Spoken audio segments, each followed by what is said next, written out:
India आजकल, सच खबर हर पल। हेलो दोस्तों, नमस्कार। मैं हूं आईपीएस यादव। आप देख रहे हैं इंडिया आजकल, सच खबर हर पल। प्रशांत भूषण बन गए महात्मा गांधी, जानिए कैसे। महात्मा गांधी का 103 साल पुराना भाषण, जिसका जिक्र कर प्रशांत भूषण ने कहा, मैं माफी नहीं मांगूंगा। महात्मा गांधी ने चंपारण में पहली बार सत्याग्रह किया था। प्रशांत भूषण वरिष्ठ वकील ने हाल ही में सुप्रीम कोर्ट की अवमानना के दोषी ठहराए गए हैं। 20 अगस्त को सजा पर उन्होंने बहस के दौरान अपना बयान दिया। महात्मा गांधी के एक पुराने भाषण का हवाला देते हुए उन्होंने कहा कि वह माफी नहीं मांगेंगे।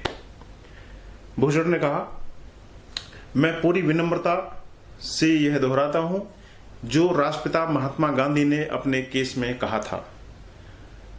मैं रहम नहीं चाहता हूं, मैं उदारता की अपील भी नहीं करता। मैं यहां हूं ताकि कानूनी रूप से मुझे जो भी सजा मिले उसे खुशी खुशी मंजूर कर सकूं। पर महात्मा गांधी का वह वाक्य आखिर क्या था जिसका प्रशांत भूषण ने उल्लेख किया, और गांधी ने क्या कहा था और क्यों कहा था? आइए इस विषय में विस्तार से हम आपको बताते हैं।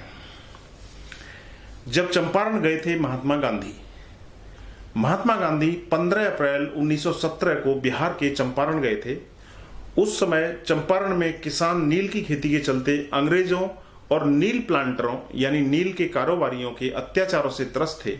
किसानों पर हो रहे अत्याचारों की जानकारी के बाद में महात्मा गांधी चंपारण पहुंचे थे। इसी कड़ी में 16 अप्रैल को वह हाथी से चंपारण के जसौलपट्टी गांव जा रहे थे। रास्ते में उन्हें एक दरोगा ने सूचना दी कि जिलाधीश उनसे मिलना चाहते हैं। लिहाजा महात्मा गांधी दरोगा के साथ में एक बैलगाड़ी पर सवार होकर चंपारण की ओर लौट गए। महात्मा गांधी ने जब आधी दूरी तय कर ली तब उन्हें पुलिस का एक उच्च अधिकारी मिला। उसने उन्हें धारा 144 का नोटिस दिया। इस नोटिस में गांधी को बिना देरी किए चंपारण छोड़ने का आदेश दिया गया था, लेकिन गांधी ने इस नोटिस को अनदेखा कर दिया। उन्होंने जिलाधीश को जवाब में लिखा, मेरे लिए यह संभव नहीं है कि मैं आपके आदेश को मान सकूं। मैं जिला छोड़कर नहीं जाऊंगा। अदालत में माफी के बजाय मांगी सजा। जिला प्रशासन ने 2 दिन तक इंतजार किया। फिर 18 अप्रैल को गांधी जी पर आज्ञा उल्लंघन के मुकदमे की सुनवाई शुरू हुई। वह मोतिहारी की अदालत में पेश हुए।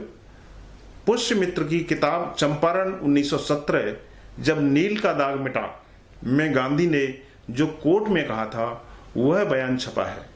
उन्होंने कोर्ट में कहा था, अदालत के आदेश से मैं संक्षेप में बताना चाहता हूं कि मुझे जो सीआरपीसी की धारा 144 का नोटिस मिला है, मैंने उसकी अवज्ञा करने का कदम क्यों उठाया। मेरी विनम्र राय में यह स्थानीय प्रशासन और मेरे नजरिए में फर्क की बात है। मैंने मानवतावादी और राष्ट्रीय सेवाओं के ख्याल से इस इलाके में प्रवेश किया था। ऐसा मैंने बार बार रैयतों द्वारा भेजे जा रहे बुलावे की वजह से किया था। हम आपको बता दें कि अंग्रेजों के मालिकाना हक वाली जमीन पर खेती करने वाले को उस वक्त रैयत कहा जाता था। उन रैयतों का कहना है कि नील प्लांटर उनके साथ में बेहतर बर्ताव नहीं करते, बिना समस्या को समझे मैं उनकी कोई मदद नहीं कर सकता था, इसलिए यहां अध्ययन करने आया हूं। अगर उपलब्ध हो तो स्थानीय प्रशासन और नील प्लांटरों की मदद भी लेना चाहता हूं। मेरा दूसरा कोई इरादा नहीं है। न ही मैं यह सोचता हूं कि मेरे आने से यहां की शांति व्यवस्था में कोई बाधा होगी या जनधन की हानि हो सकती है। मेरा मानना है कि इस कार्य का मुझे कुछ अनुभव भी है। हालांकि प्रशासन इस मसले पर दूसरी तरह सोचता है। मैं उनकी कठिनाई को समझता हूं कि उन्हें उन्हीं सूचनाओं के आधार पर काम करना होता है जो उनके पास उपलब्ध होती हैं। कानून में विश्वास रखने वाले नागरिक के तौर पर मेरा पहला काम उस आदेश को मानना होता है जो मुझे दिया गया था, लेकिन मैं उन लोगों का भरोसा तोड़े बगैर ऐसा नहीं कर सकता था जिन्होंने मुझे यहां पर बुलाया है। मेरी राय है कि मैं उन लोगों के बीच में रहकर ही उनका भला कर सकता हूं। यही वजह है कि मैं स्वेच्छा से यहां से जा नहीं सकता। 2 कर्तव्यों के परस्पर विरोध की दिशा में यही कर सकता था कि मैं खुद को यहां से हटाने का जिम्मा यहां के शासकों पर छोड़ दूं। मैं इस बात को लेकर के काफी सजग हूं कि सार्वजनिक जीवन में मेरे जैसी छवि रखने वाले व्यक्ति को उदाहरण पेश करने के मामले में काफी चौकस रहना चाहिए। और मेरा दृढ़ विश्वास है कि जिस परिस्थिति में मैं इस वक्त हूं उसमें प्रत्येक प्रतिष्ठित व्यक्ति को वही काम करना चाहिए जो मैंने किया है, यानी आज्ञा न मानकर दंड सहने के लिए तैयार हो जाना। आज मैंने जो यहां बयान पेश किया है उसका मकसद यह नहीं कि मेरा दंड कम कर दिया जाए, उसका मकसद यह जाहिर करना है कि मैंने सरकार के आदेश की जो अवज्ञा की है उसकी वजह सरकार के प्रति मेरी अश्रद्धा नहीं है। मैं सरकार से भी उच्चतर कानून, अपनी अंतरात्मा के कानून का पालन करना उचित समझ रहा हूं। सरकार चाहे तो इस अपराध के लिए मुझे दंडित कर सकती है और मैं दंड सहने को तैयार हूं। जज ने जमानत के लिए कहा तो भी कर दिया इनकार। महात्मा गांधी का यह बयान सुनकर जज हैरान रह गया। उसे समझ में ही नहीं आया कि इस पर क्या किया जाए। ऐसे में जज ने गांधी जी से कहा कि वे 100 रुपए का मुचलका भर दें और अपनी जमानत ले लें, लेकिन गांधी जी ने इनकार कर दिया। कहा कि उनके पास न तो 100 रुपए हैं और न ही जमानतदार कोई है। वह सजा देने पर अड़ गए। ऐसे में जज के सामने अजीब मुसीबत खड़ी हो गई। जज ने फिर कहा कि अगर गांधी जी कह देते हैं कि वह जिला छोड़ देंगे और फिर यहां पर नहीं आएंगे तो वे मुकदमा बंद कर देंगे, लेकिन गांधी जी ने इससे भी इनकार कर दिया।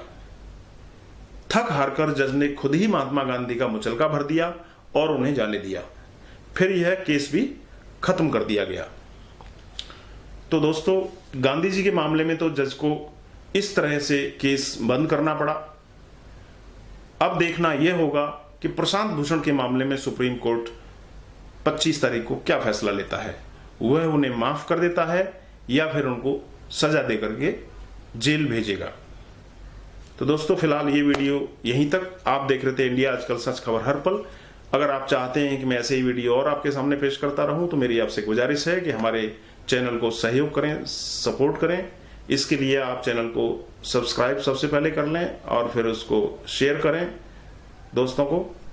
फेसबुक पर या व्हाट्सएप के जरिए आप शेयर कर सकते हैं और कुछ कहना हो तो नीचे कमेंट बॉक्स में कमेंट कर सकते हैं। अगर आपको सहयोग देना हो डोनेशन के माध्यम से तो पेपाल में हमारा अकाउंट है, डिस्क्रिप्शन बॉक्स में उसका डिटेल दिया हुआ है। डिस्क्रिप्शन बॉक्स में नीचे जाकर के आप डोनेशन दे सकते हैं। फिलहाल मेरे साथ में इस वीडियो के आखिर तक बने रहने के लिए आपका बहुत बहुत धन्यवाद। मिलते हैं ऐसे ही किसी अगले वीडियो में। तब तक आप देखते रहिए इंडिया आजकल, सच खबर हर पल। नमस्कार। इंडिया आजकल, सच खबर हर पल।